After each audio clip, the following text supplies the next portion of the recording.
welcome to the Adapting Places podcast.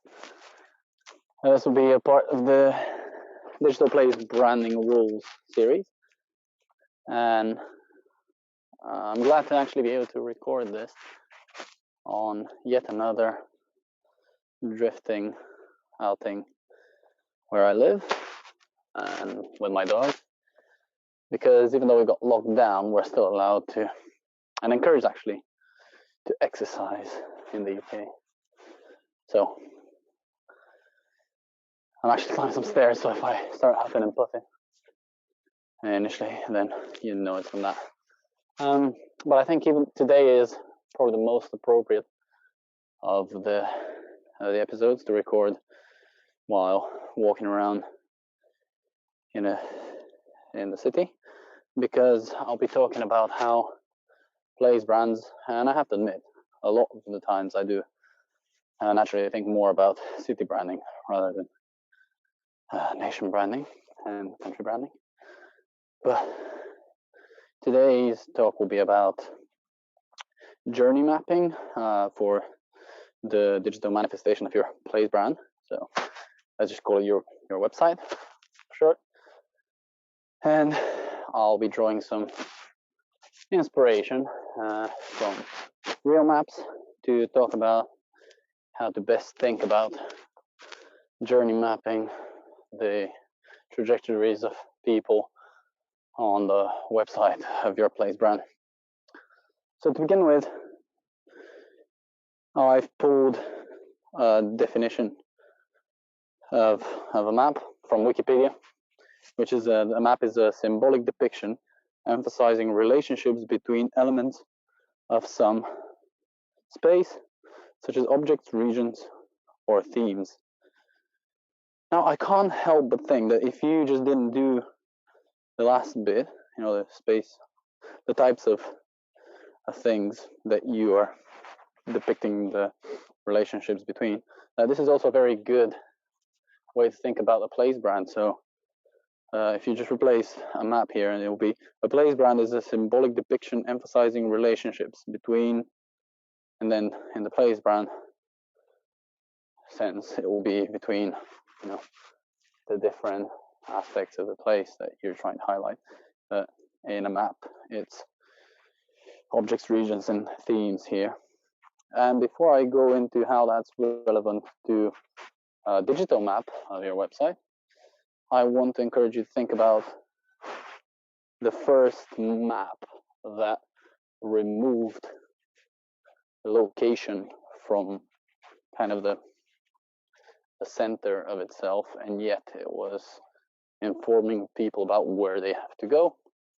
And that was the tube map in London, as far as I'm aware. But I might be wrong. That's something I just picked up in a pub quiz, one of those. It wasn't even a pub quiz, was it? It was a Zoom quiz during lockdown. There was too many of those. But the point here is that you can think of your digital map of your website in a similar way to the tube map, where the tube stations were represented in zones and kind of in a relationship with each other geographically, but not necessarily specifically mapped in the coordinates of where they're located.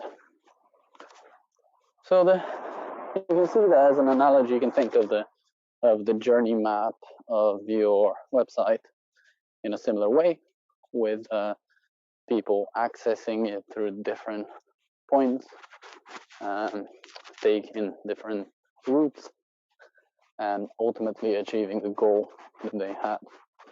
Now, this is a way of thinking that's grounded in mapping a lot of reality rather than thinking about, visually influencing people through, fun and good-looking design. So some websites fall into that trap, but I'm thinking about the user experience and the usability of your website here. So journey mapping can really easily be built first in more abstract terms from the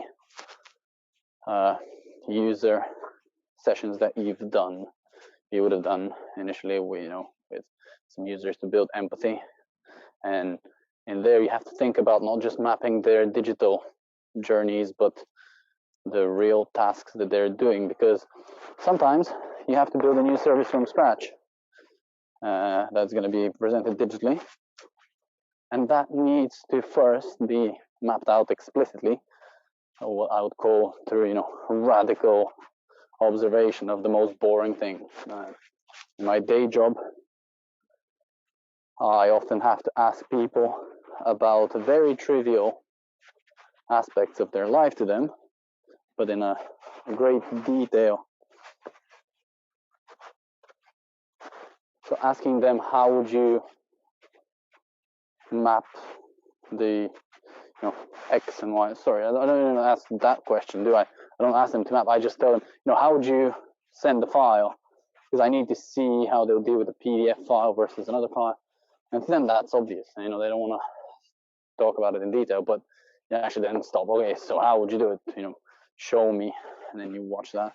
So you can agglomerate information from that to build top-line journey maps. But then thinking about the actual digital journey that you would be able to then see from a screen and its relationships, that's where a lot of people fall short in the way they communicate with their teams, with just language. And I think I've already touched on this shortcoming of language. So you need to be visual about some of these things.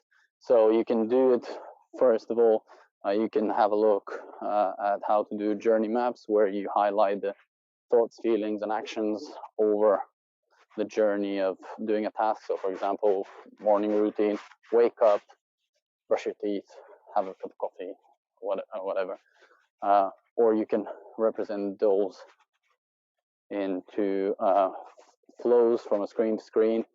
But using whiteboard tools online, you can do screenshots and very detailed map out each interaction. That's the stuff that tends to be missed out. People naturally miss relationships between things, which are highlighted in maps. That's why maps are useful. So we think that the capital city of a country is separate from one of the other cities, but what the map shows is the relationship between those, obviously spatially, but then some maps more specialized have specific links that can be more highlighted. And in that same way, a digital journey mapping process should highlight more strongly the relationships between the different screens. Very simply put, it's a website, there's pages and the links to pages, right? It's nothing more than loads of files with hyperlinks from one to the other. But those hyperlinks that tend to get dropped into the background, people get stuck in visually depicting things into one screen and another, and then designing those in isolation rather than as one journey map. So I would encourage you to have a map as you're evolving through your journey, and you could do that from the interactions that you've observed, how people use the website, but that's something that you actually already have. So you don't need to highlight what's called the red route, the most used routes by user, to map the whole thing on some whiteboarding software. I tend to use a few that are useful. Mira is one of them, where you can do screen grabs and then put them in. And I think the key things to note is that you can then depict the evolution of that, so you can keep track of how your website was designed before. So sometimes if you've iterated something that didn't work, you can go back onto a design that hasn't worked well. And you can also have multiple versions of that existing. So you can have what we call A/B testing of different layouts of the pages and see which one works better. But you have to have the maps of which one's what to begin with. So maps are different from journey maps, but I'll encourage you to think in that way. You know, we're all dealing with ultimately places, the people that I'm interested in kind of helping. So I really hope that the analogy works for you, because I do think that it then helps you think more about what's emerging now as discussions around digital placemaking. And once you observe the melting together of the offline and online experience of people interacting with your place, then you can spot opportunities for new offerings that you can do just from having that detailed understanding. And you can, as I've highlighted in the previous ones, engage those people that are decision makers. It's not their job to necessarily be into the detail, but they like a good visual rather than a argument in language. And I think a journey map is obviously a very useful tool in taking what I'll call the science of the first person, user experience, to that next level where it's, I've highlighted how if you just do user testing with the user, it's easily knocked down as this is just subjective, it's just the experience of one user. But then you start collating that with, okay, we've got now agglomerated traffic as well that we don't have rich details of, but we know that the routes that are taken are here. So you can start merging the two together for a better understanding of that first-person perspective. And that first-person perspective is always different from the perspective of inside the organization that's creating those websites. And those tools can help you in discussions. And it's very simple. It's a switch in language that you can have as soon as you start discussing. Should we have this feature or that feature, or this layout or that layout on the website? Just switch it to would user X, let's say, would Akbar like this? Do they actually need it? What end goal? Because a map, again, is a goal-oriented thing these days, more and more. The digital ones are. You set your destination. So that can be a very useful switch away from the arguing who prefers what function in the team to a user-centered approach to building a digital place brand presence.